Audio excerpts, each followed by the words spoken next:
അപ്പം ഇന്ന് ഇഡ്ഡലി ഉണ്ടാക്കാമെന്നാണ് വിചാരിച്ചത്. അപ്പം ഞാൻ അതിനുള്ള മാവ് ഇന്നലെ രാത്രി തന്നെ അരച്ച് വെച്ചിട്ടുണ്ടായിരുന്നു. അപ്പോൾ രാവിലെ നോക്കിയപ്പോൾ നല്ലോണം പൊന്തി വന്നിട്ടുണ്ട്. അതിൽ നിന്ന് ഞാൻ കുറച്ച് എടുത്ത് ബാക്കിയുള്ളത് ഞാൻ നാളത്തേക്ക് മാറ്റി വെച്ചു. അതിൽ ഞാൻ കുറച്ച് ഉപ്പൊക്കെ ഇട്ട് കലക്കി അങ്ങ് നീക്കി വെച്ചു. ഇന്നലെ ഞാൻ ഒരു അപ്പച്ചട്ടി മേടിച്ചിട്ടുണ്ടായിരുന്നില്ലേ, അതിൻ്റെ കൂടെ തന്നെ ഞാനൊരു ഇഡ്ഡലി പാത്രം കൂടെ മേടിച്ചിട്ടുണ്ടായിരുന്നു. നല്ലതായിരുന്നു കേട്ടോ. അതിൽ 7 തട്ടുണ്ടായിരുന്നു.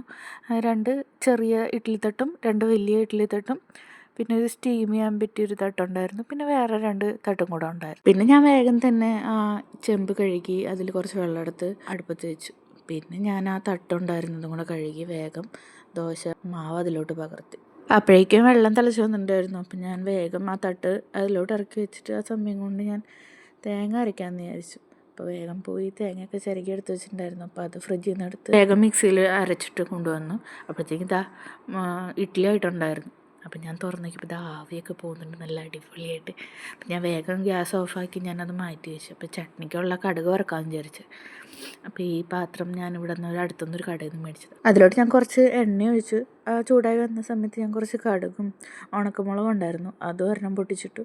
പിന്നെ ഞാൻ വേപ്പില ഫ്രിഡ്ജിൽ ഇങ്ങനെ അടച്ച് വെച്ചിട്ടുണ്ടായിരുന്നു, അത് കുറച്ചിട്ട് ഞാൻ വേഗം തന്നെ അവിടെ പാത്രത്തിൽ ഞാൻ മിക്സി കഴുകിയ വെള്ളം കൂടി ചേർത്ത് ഇത്തിരി വെള്ളം പോലെ ആക്കിയ ചട്നി എടുത്ത്. അപ്പോഴേക്കും ഇഡ്ഡലിയൊക്കെ ചൂടാറി നമുക്ക് എടുക്കാൻ പാകത്തിന് റെഡി ആയിട്ടുണ്ടായിരുന്നു. പക്ഷേ ഇവിടെ വെച്ചിട്ടാണ് എൻ്റെ പണി പാളിയതായിട്ട് എനിക്ക് മനസ്സിലായത്. ഇഡ്ഡലി ഒന്നും അതുമൊന്നും വിട്ടു പോരുന്നുണ്ടായിരുന്നില്ല, ആകെ ഫുൾ ഒട്ടിപ്പിടിച്ചത് ഇങ്ങനെയായിട്ടാണ് കിട്ടിയത്. പിന്നെ ഞാൻ മനസ്സിലായത് അതിൽ എണ്ണ തൂവില്ലെന്ന്. അപ്പോഴത്തേന് ഞാൻ വേഗം തട്ടൊക്കെ കഴുകി എണ്ണയൊക്കെ തൂവി മാവൊക്കെ ഒഴിച്ച് ഞാൻ വീണ്ടും അടുപ്പത്തോട്ട് വെക്കുകയാണ്. അപ്പോൾ ഞാൻ മാറ്റി വെച്ച മാവ് അവിടെ ഇരിപ്പുണ്ടായിരുന്നല്ലോ, അപ്പോൾ അത് ഞാനെല്ലാം കൂടെ ആ പാത്രത്തിലോട്ട് മാറ്റി ഒരു മൂടിയൊക്കെ വെച്ച് അടച്ച് ഫ്രിഡ്ജിലോട്ട് വെച്ചു നാളത്തേക്ക്. കുറച്ച് പാത്രം ഉണ്ടായിരുന്നു കഴുകാനായിട്ട്. അപ്പം ഞാൻ വേഗം തന്നെ പാത്രമൊക്കെ കഴുകി വാരാൻ വെച്ചു അവിടെ. ഭാഗമൊക്കെ തുടച്ചു. പിന്നെ ഞാൻ നോക്കുമ്പോഴത്തേനും ഇത് വെന്തിട്ടുണ്ടായിരുന്നു. അപ്പം ഞാൻ വേഗം ഒരു തട്ടം ഉണ്ടാക്കിയുള്ളൂ എനിക്ക് മാത്രമായിട്ട്. അപ്പം ഞാനതവിടെ ചൂടാറാൻ വെച്ചു. ആ സമയം കൊണ്ട് ഭൂമി ഇന്നലത്തെ പോലെ വീണ്ടും എണീറ്റ് വന്നിട്ടുണ്ട്. രാവിലെ എണീറ്റാൽ കുറച്ച് നേരം ഇങ്ങനെ എടുത്ത് കിടക്കണം. അപ്പം ഞാൻ വേഗം അഗ്നിയുടെ കയ്യിൽ കൊടുത്ത് ഇഡ്ഡലി ഉണ്ടായിരുന്നത് തട്ടിൽ നിന്ന് പിടിപ്പിച്ചെടുത്തു.